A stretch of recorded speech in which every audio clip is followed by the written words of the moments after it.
কৃষি dairy agro ফার্মের নামে নোয়াখালীর বেগমগঞ্জে অবৈধভাবে গড়ে তোলা হয়েছে একটি প্রতিষ্ঠান। এলাকাবাসীর অভিযোগ, খামারের বর্জ্য ময়লার দুর্গন্ধে দূষিত হচ্ছে পরিবেশ।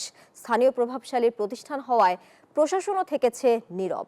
তবে নোটিশ দেওয়া হলেও নির্দেশ মানা হয়নি বলে দাবি প্রশাসনের। আকবর হোসেন সোহাগের তথ্য, ছবিতে ডেস্ক রিপোর্ট।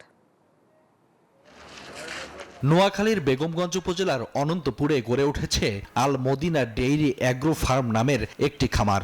আবাসিক এলাকায় হওয়ার কারণে গরুর ময়লা ও আবর্জনার গন্ধে দূষিত হচ্ছে পরিবেশ।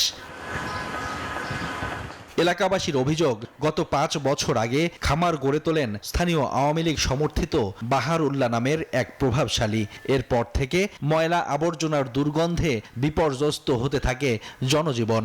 বিভিন্ন রোগে আক্রান্ত হচ্ছেন শিশু বয়স্করা। পরিবেশ অধিদপ্তর থেকে নোটিশ দিলেও নির্দেশ মানা হয়নি, উল্টো প্রশাসনকে বৃদ্ধাঙ্গুলি দেখিয়ে খামার পরিচালিত হচ্ছে। এখানে এটা হচ্ছে আবাসিক এলাকা, এখানে সুন্দর পরিবেশে মানুষ থাকতেছে।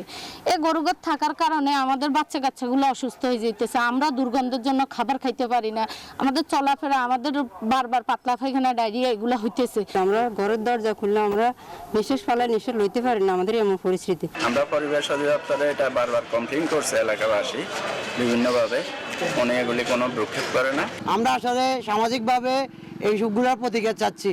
এই খামারটা যদি আলাদা অন্য জায়গায় হয় তাহলে আমাদের সমাজের জন্য ভালো হয়। তবে নির্দেশ অমান্য করায় খামার মালিকের বিরুদ্ধে আইনি ব্যবস্থা নেয়ার কথা জানিয়েছে পরিবেশ অধিদপ্তর। সাম্প্রতিক সময় আমাদের কাছে আবার অভিযোগ এসেছে, সে খামারটি চালু করেছে।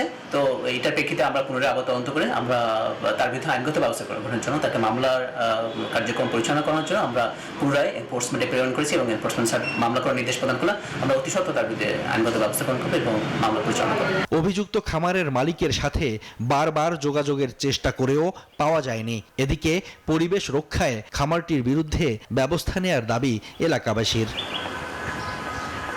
Desk report, news 24।